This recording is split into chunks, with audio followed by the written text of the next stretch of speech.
Dear children classes. आज हम पढ़ने वाले हैं क्लास 12 का पहला चैप्टर रिलेशन एंड फंक्शन। आप सभी को रिलेशन एंड फंक्शन में काफ़ी सारी प्रॉब्लम्स हो रही होंगी और काफ़ी सारे बच्चों की कंप्लेन रहती है कि रिलेशन एंड फंक्शन समझ में नहीं आते हैं और लास्ट तक उनको समझ में नहीं आता है, तो वो एग्ज़ाम के लिए क्या करते हैं, इस चैप्टर को छोड़ देते हैं। तो इसके लिए हम क्या करते हैं, बस थोड़ा सा कॉन्सेप्ट क्लियर करने की ज़रूरत रहती है। अगर आप वो कॉन्सेप्ट समझ गए तो आपको रिलेशन एंड फंक्शन से कभी ज़िंदगी में डर नहीं लगेगा। और relation and function most important chapter है आपके आने वाले चैप्टर्स के लिए, ठीक है। तो आइए देखते हैं relation and function. Relation and function, relation and function में हमारा फर्स्ट जो टॉपिक है वो क्या है, रिलेशन। रिलेशन क्या है, मैथमेटिक्स में इसका क्या यूज है। तो सबसे पहले हम रिलेशन के बारे में जानते हैं कि आया कहाँ से। रिलेशन हमारी डेली लाइफ में हम सब जानते हैं कि कोई किसी का भैया होता है, कोई किसी का चाचा, मम्मी पापा, है ना, बहन, बुआ, ये सारी चीज़ें। तो इन टर्म्स को हम क्या कहते हैं, रिलेशन। रिलेशन का मतलब है कि एक पर्सन को दूसरे पर्सन से लिंक करना, ठीक है, या फिर एक पर्सन का दूसरे पर्सन से क्या कनेक्शन है वो बताता है रिलेशन। फॉर एग्जाम्पल, अगर मैं ले लूं कि एक पर्सन है दीपक और एक पर्सन है आकाश। यहाँ पे दो पर्सन है, दीपक एंड आकाश।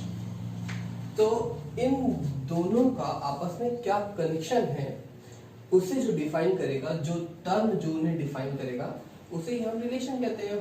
तो मैंने कहा कि सपोज दीपक एंड आकाश, तो दीपक और आकाश को जोड़ने वाला जो वर्ड है ब्रदर, ये दीपक और आकाश को क्या करता है, कनेक्ट करता है। कि दीपक का आकाश के साथ जो कनेक्शन वो क्या है, ब्रदर का रिलेशन। इसे ही कनेक्शन को रिलेशन कहते हैं। तो ये जो स्टेटमेंट है ब्रदर, दीपक का आकाश के साथ क्या रिलेशन है, तो हम कहेंगे ब्रदर का रिलेशन है। मतलब एक सेंटेंस, एक व्यक्ति को दूसरे व्यक्ति के साथ जो जोड़ने वाला टर्म है, उसी टर्म को हम क्या कहते हैं, रिलेशन। तो रिलेशन इज अ स्टेटमेंट, है ना। रिलेशन एक स्टेटमेंट है जो एक पर्सन को दूसरे पर्सन के साथ लिंक करता है। और इस स्टेटमेंट के बारे में हम पहले से ही जानते हैं। Statement is defined for us. Statement हमारे लिए डिफाइंड है, मतलब हम जानते हैं कि ब्रदर का मतलब क्या होता है। तो वैसे ही अगर हम इसको ऐसे डिफाइन करें मैथमेटिकल टर्म में कि ये एक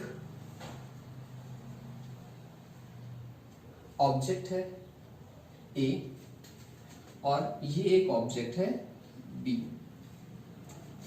तो ए बी से रिलेटेड है, ए बी से रिलेटेड है, तो हम उसे लिखेंगे A is related to B. A is related to B से हम पढ़ते हैं A is related to B, A R B, A is related to B by the relation R. ये जो आर है, ये आर एक डिफाइंड रिलेशन है। ये आर डिफाइंड रिलेशन का क्या मतलब है कि आर हम डिफाइन करेंगे कि आर का मतलब क्या है। यहाँ पे आर का मतलब क्या था बेटा, ब्रदर से था, ठीक है। आर का मतलब सिस्टर भी हो सकता है, आर का मतलब मदर भी हो सकता है। मतलब यहाँ पे जो आर रिलेशन है वो रिलेशन कुछ भी हो सकते हैं। तो आर जो है, आर किसी भी रिलेशन को शो करता है, ठीक है। R is a symbol of any relation, clear. तो हम कहेंगे A is related to B by the relation R. इतना क्लियर है। हम यहाँ पे देखते हैं कि अब एक और एग्जांपल मैं लेता हूँ, आइए देखते हैं। एक पर्सन है श्रेया, और श्रेया का शिवम के साथ एक रिलेशन है सिस्टर। तो Shreya is sister of Shivam. Shreya is sister of Shivam मतलब Shreya is related to Shivam. इतना clear? Shreya is sister of Shivam means Shreya is related to Shivam by the relation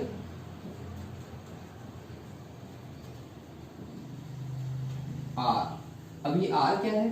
तो R is equal to sister, मतलब जो आर रिलेशन है वो डिफाइन है कैसा? Sister. Shreya is sister of Shivam, yes हाँ है, श्रेया शिवम की सिस्टर है, तो ये रिलेशन क्या है? ट्रू है। अब अगर हम इसे ए मान लें, श्रेया और शिवम को बी मान लें, तो हम ये कह सकते हैं A is related to B. A is related to B by the relation R is equal to sister. Clear? अब हम इसे चेक करते हैं कि क्या ये रिलेशन ए का बी से है, वही रिलेशन बी का ए से भी हो सकता है क्या? चेक करते हैं। शिवम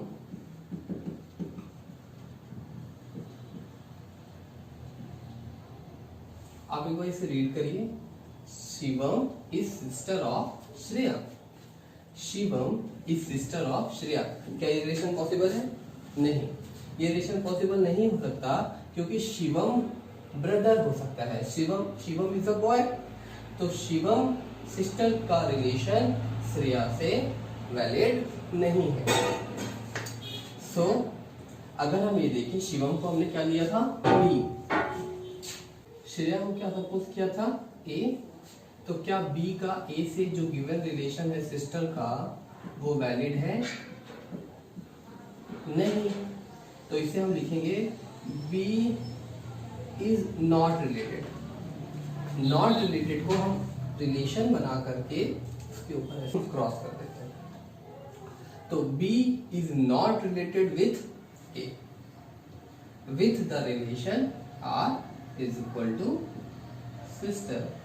तो यहाँ पे समझने की बात ये है बेटा कि अगर ए का बी से रिलेशन है तो जरूरी नहीं कि वही रिलेशन बी का ए से भी हो। क्लियर है इतना? अभी तक हमने अपने डेली लाइफ के रिलेशन को समझा। अब आ जाते हैं हम मैथ्स पर कि मैथ्स में रिलेशन कैसे डिफाइन किया जाता है। ठीक है, तो सबसे पहली चीज, रिलेशन जो हमने डेली लाइफ में देखा वो किसी दो पर्सन के बीच में था। ठीक है, अब मैथ्स में तो पर्सन होते नहीं है, तो मैथ्स में जो रिलेशन डिफाइन होता है वो सेट के एलिमेंट्स पे डिफाइन होता है। ठीक है, सेट के एलिमेंट्स पे। अब मुझे पता है कि आप लोगों ने 11th में सेट पढ़ा है, तो सेट के बारे में आपको अच्छी खासी जानकारी होगी।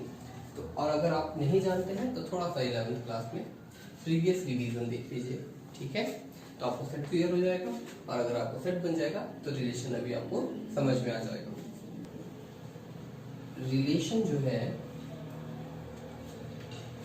सेट, और सेट कोई भी हो सकता है। सेट के बारे में आप जानते हो, फॉर एग्जाम्पल 1 2 3 4, ये एक सेट है। इस सेट का नाम हमने रखा ए। तो जो रिलेशन होता है बेटा वो केवल एक सेट पे हम डिफाइन नहीं कर सकते। रिलेशन के लिए हमें एक कार्टेशियन प्रोडक्ट चाहिए होता है। ठीक है, तो कार्टेशियन प्रोडक्ट के बारे में आप जानते होंगे।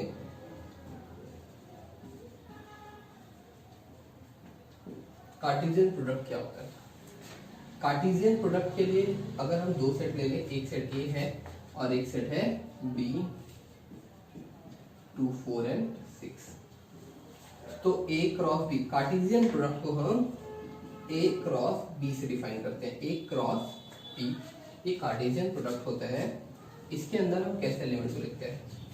यहाँ पे देखते हैं, अगर ए क्रॉस बी लिखा हुआ है तो सबसे पहले हम ए के एलिमेंट को लिखेंगे।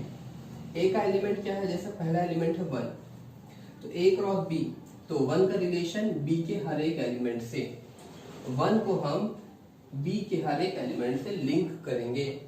तो 1 का 2 के साथ, 1 का 4 के साथ, इस 1 का 6 के साथ पेयर बनाएंगे। ठीक है, इसे हम पेयर बोलते हैं, ऑर्डर्ड पेयर। ठीक है, फिर इसका सेकंड एलिमेंट क्या है 2, 2 का 2 के साथ, 2 का 4 के साथ पेयर बनाएंगे, 2 का 6 के साथ। तो यहाँ पे देखिए ए का एलिमेंट और बी के सारे एलिमेंट को हमने ले लिया, 1 को 2 के साथ, 1 को 4 के साथ, 1 को 6 के साथ। ए का सेकंड एलिमेंट 2 और बी के हमने सारे एलिमेंट ले लिए, 2 इंटू 2 2, 2 4 एंड 2 6। अब हम नेक्स्ट एलिमेंट लेते हैं ए का 3, तो 3 का 2 के साथ पेयर, 3 का 4 के साथ एंड 3 का 6 के साथ पेयर। उसके बाद नेक्स्ट है 4 का 2 के साथ पेयर, 4 का 4 के साथ पेयर एंड 4 का 6 के साथ पेयर। ये जो सेट तैयार हुआ है बेटा, इस सेट को हम ए क्रॉस बी या कार्टेशियन प्रोडक्ट कहते हैं। क्लियर? तो रिलेशन जो आर है वो कार्टेशियन प्रोडक्ट का। अब मैं यहाँ पे ए क्रॉस बी की बात करता हूँ। एक ए क्रॉस बी एक सेट है, इस ए क्रॉस बी को आप कार्टेशियन प्रोडक्ट कहते हैं। कार्टेशियन प्रोडक्ट में हमने देखा क्या क्या मिला हमें, 1 2, 1 4, 1 6, 2 2, 2 4, 2 6, 3 2, 3 4, 3 6, 4 2, 4 4, 4 6। ये कार्टेशियन प्रोडक्ट आपको समझ में आ गया होगा। अब अगर मैं इस कार्टेशियन प्रोडक्ट के किसी एक एलिमेंट को उठा लूं 1 2, तो इसे हम लिखते हैं A B. A B belongs to A cross B, क्योंकि ये जो 1 2 है ये किसका एलिमेंट है बेटा, ए क्रॉस बी का। तो हम लिखेंगे 1 2 belongs to A cross B. 1 2 को अगर हम जनरल फॉर्म में लिखें तो 1 2 को हम ए और बी से रिप्रेजेंट कर सकते हैं, तो A B belongs to A cross B. इतना क्लियर है? ओके। तो स्टूडेंट्स, ए रिलेशन बी जो डिफाइन किया जाता है, A is related to B, here A B belongs to A cross B. A is related to B, जिसमें A B जो होता है ए क्रॉस बी का एलिमेंट होता है, एंड आर कोई भी रिलेशन हो सकता है, आपने देखा है। तो मैं यहाँ पे एक रिलेशन ले लेता हूँ,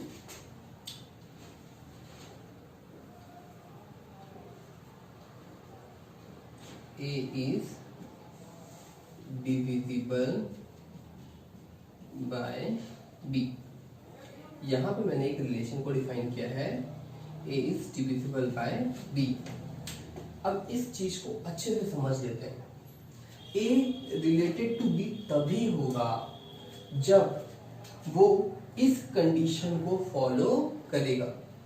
देखते हैं, अगर मैंने 1 2 लिया तो क्या 1 इज रिलेटेड टू 2 है? चेक करते हैं।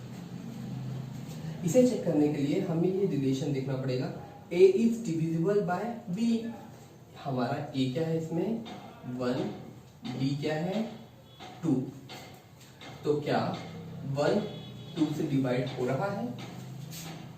1 डिवाइडेड बाय 2 डिवाइड होता है? नहीं।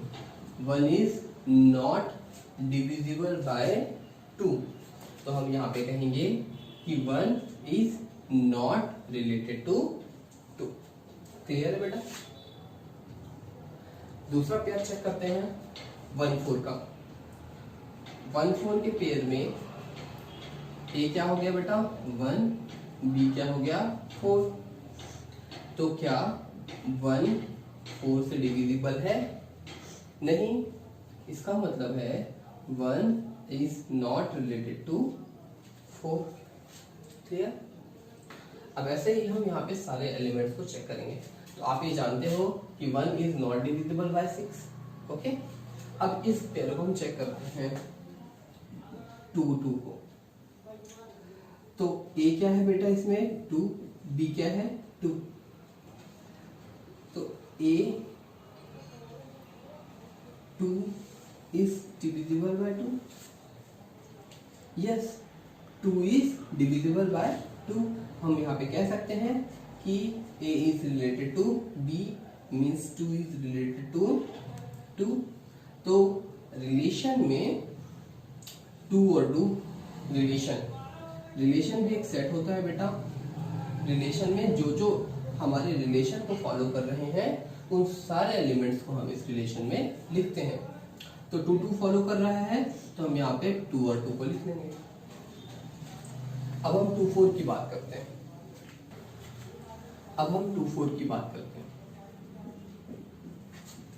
ए क्या है बेटा 2, बी क्या है 4। चेक करते हैं क्या 2 4 से डिवाइड हो रहा है। हम सब जानते हैं 2 4 से डिवाइड नहीं हो सकता। इसका मतलब है 2 is not related to 4। Clear. 2 और 6 को भी चेक करते हैं। ए क्या है इसमें 2, बी क्या है बेटा 6। चेक करते हैं क्या ए बी से डिवाइड हो रहा है। 2 इज नॉट डिविजिबल बाय 6। हम यहाँ पे कहेंगे A is not related to B means 2 is not related to 6। Clear. और एलिमेंट्स को भी चेक कर लेते हैं। 3 2। Here A is 3, B is 2. Check करते हैं क्या 3 2 से डिवाइड होता है, नहीं, मतलब 3 is not related to 2। आगे चेक करते हैं 3 4 3 6। आप सभी जानते हो बेटा 3 4 को भी हम चेक कर सकते हैं। 3 भी 4 से डिवाइड नहीं होता है। 3 6। A is equal to 3, B is equal to 6। क्या 3 को 6 से डिवाइड किया जा सकता है, नहीं। इसका मतलब है A is not related to B, 3 is not related to 6। अब आगे चेक करते हैं 4 2। A is equal to 4, B is equal to 2। अब चेक करते हैं क्या A डिविजिबल है B से। 4 डिवाइड बाय 2 ये डिवाइड हो जाता है बेटा। इसका मतलब 4 is related to 2। 4 का 2 के साथ रिलेशन है। मतलब ये जो पेयर है 4 2 वो हमारे रिलेशन को फॉलो कर रहा है। तो इस एलिमेंट को भी हम अपने रिलेशन वाले सेट के अंदर लिख लेंगे। Clear. 4 4। A is equal to 4, B is equal to 4। 4 को 4 से डिवाइड किया जा सकता है, यस डिवाइड हो रहा है। इसका मतलब 4 इज रिलेटेड टू 4। मतलब ये जो पेयर है 4 4 वो हमारे रिलेशन को फॉलो कर रहा है। तो हम इस 4 4 को भी अपने रिलेशन वाले सेट के अंदर लिख लेंगे। क्लियर। और अब लास्ट एलिमेंट है हमारा 4 6। 4 6। A is equal to 4, B is equal to 6। क्या 4 को 6 से डिवाइड किया जा सकता है, नहीं। मतलब 4 is not related to 6। तो 4 और 6 का भी रिलेशन नहीं हो सकता। तो हमने यहाँ पे A क्रॉस B के सारे एलिमेंट को चेक किया। उसमें केवल 1 2 और 3 ऑर्डर्ड पेयर ऐसे हैं जिन्होंने इस स्टेटमेंट को फॉलो किया। इसका मतलब कि इस रिलेशन को फॉलो करने वाले केवल 3 ही एलिमेंट हमारे पास है। यही हमारा सेट ऑफ रिलेशन कहलाता है। स्टूडेंट्स, हमने देखा कि हमारे पास एक कार्टेशियन प्रोडक्ट था A क्रॉस B और हमारे पास एक डिफाइंड रिलेशन था R, A is divisible by B। तो हमने A क्रॉस B के सारे एलिमेंट को चेक किया और सारे एलिमेंट को चेक करने पे हमें मिला कि इसके कुछ एलिमेंट ऐसे हैं जो इस स्टेटमेंट को फॉलो करते हैं। वो एलिमेंट कौन कौन से हैं, 2 2 4 2 एंड 4 4। तो ये सारे एलिमेंट को हमने एक सेट के अंदर लिख लिया, और ये जो सेट है वही सेट ऑफ रिलेशन आता, ठीक है। इसे हम कहेंगे set of relation R, okay. अभी तक हमने रिलेशन को समझा कि रिलेशन क्या होता है। अब हम जानना चाहते हैं कि रिलेशन कितने टाइप्स के होते हैं, और उन टाइप समझने से पहले हम एक और चीज देखना चाहते हैं कि अगर सेट ए है, ए मैंने 1 2 3 ले लिया, तो ए क्रॉस ए क्या होगा? ए क्रॉस ए का मतलब है कि ए के साथ ही कार्टेशियन प्रोडक्ट हमें बनाना है। तो अगर समझना चाहते हैं तो हम इसको एक बार और लिख लेते हैं, ठीक है, कि 1 2 एंड 3, यहां से ए क्रॉस ए बनाने में आसानी होगी। ए क्रॉस ए क्या बनेगा हमारा? 1 का 1 2 और 3 के साथ पेयर बनाना है, 1 का 1 के साथ, 1 का 2 के साथ एंड 1 का 3 के साथ। फिर 2 का 1 2 और 3 के साथ पेयर बनाना है, 2 1 2 2 एंड 2 3। फिर 3 का 1 2 3 के साथ पेयर बनाना है, तो 3 1 3 2 एंड 3 3। ये है ए क्रॉस ए, मतलब किसी सेट का खुद के साथ ही कार्टेशियन प्रोडक्ट। इतना क्लियर है बेटा? गुड। ए क्रॉस ए हमने देखा, ए cross A 1 1 1 2 1 3 2 1 2 2 2 3 3 1 3 2 3 3। A cross A, B cross B, इस टाइप के कोई भी सेट आपको बनाने में अब प्रॉब्लम नहीं होगी। अब हम देखते हैं कि कुछ स्पेशल टाइप के रिलेशंस। एक होता है बेटा यूनिवर्सल रिलेशन, और एक होता है एम्प्टी रिलेशन। इसे हम नल रिलेशन भी कहते हैं।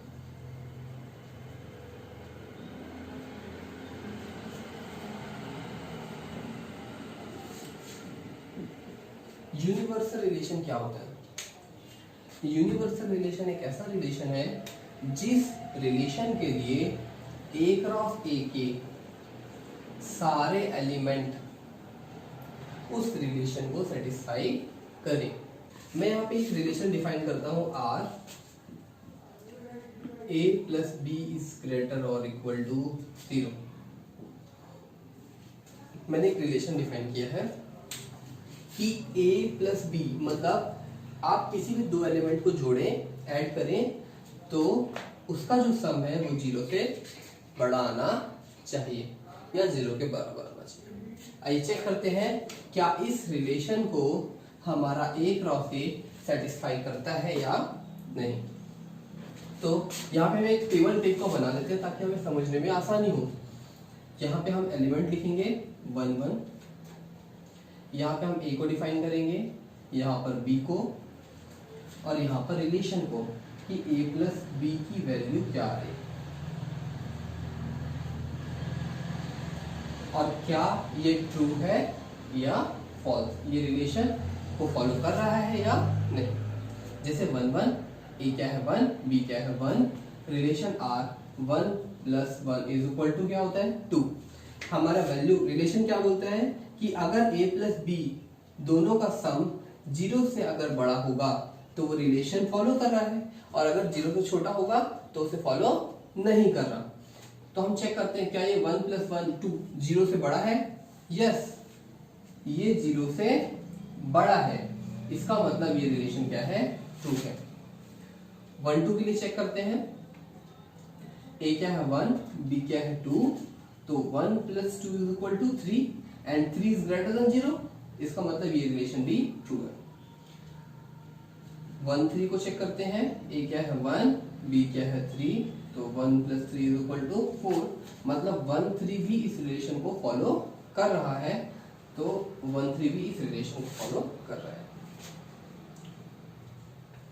2 1, a क्या है 2, b क्या है 1, 2 प्लस 1 इज इक्वल टू 3, 3 0 से बड़ा है, मतलब 2 1 रिलेशन के लिए सही है। 2 2 को भी चेक कर लेते हैं, 2 2 2 plus 2 is equal to 4, 4 is greater than 0, 4 भी 0 से बड़ा है, इसका मतलब ये भी रिलेशन को फॉलो कर रहा है। 2 3 को भी चेक करते हैं, 2 + 3 = 5, ये भी रिलेशन को फॉलो कर रहा है। 3 1 3 + 1 4, ये भी रिलेशन को फॉलो कर रहा है। 3 2 3 + 2 = 5, ये भी ट्रू है। 3 3 को भी आप चेक कर सकते हैं, 3 + 3 6, वो भी 0 से बड़ा है, मतलब ये भी हमारे रिलेशन को फॉलो कर रहा है। तो 1 1 भी फॉलो कर रहा है, 1 2 1 3 2 1 2 2 2 3 3 1 3 2 एंड 3 3। इस कार्टेशियन प्रोडक्ट के सारे एलिमेंट इस गिवन रिलेशन को फॉलो कर रहे हैं। तो इस रिलेशन के अंदर कौन कौन से एलिमेंट आ जाएंगे? 1 1 भी आ जाएगा, 1 2 भी आ जाएगा, 1 3 भी आ जाएगा। इस रिलेशन के अंदर हम वो एलिमेंट लिखते हैं जो कि इस रिलेशन को फॉलो कर रहे हैं। तो इसमें सारे एलिमेंट इसे फॉलो कर रहे हैं, इसलिए हम यहाँ पे सारे एलिमेंट को लिख लेंगे। 2 1 2 2 2 3 3 1 3 2 3 3। अब आप देख रहे होंगे कि ये जो रिलेशन R है ये किसके इक्वल आ रहा है बेटा? A क्रॉस A के। इस रिलेशन R के लिए जो हमने सेट तैयार किया है वो A क्रॉस A के इक्वल है। इसका मतलब ये एक यूनिवर्सल रिलेशन है। जिस किसी रिलेशन के लिए अगर कार्टेशियन प्रोडक्ट के सारे एलिमेंट इस रिलेशन को सेटिस्फाई करें, वो रिलेशन यूनिवर्सल रिलेशन कहलाता है। तो R किसके इक्वल आ गया? A क्रॉस A के। तो यूनिवर्सल रिलेशन कब बनेगा बेटा? एक लाइन में हम समझते हैं, यूनिवर्सल रिलेशन कि जब सेट ऑफ R इक्वल हो जाए A क्रॉस A के। Set of R is equal to A cross A, then this relation R is known as universal relation. Clear? आइए अब देखते हैं एम्प्टी रिलेशन और नल रिलेशन। इसके लिए एक ऐसा रिलेशन जिसके लिए इस सेट के A क्रॉस A के कोई भी एलिमेंट उस रिलेशन को फॉलो ना करे, उस रिलेशन को हम एम्प्टी रिलेशन कहेंगे। आइए समझते हैं कि क्या है। एक रिलेशन R, मैंने एक ऐसा रिलेशन ले लिया कि A + B = 0 हो जाए।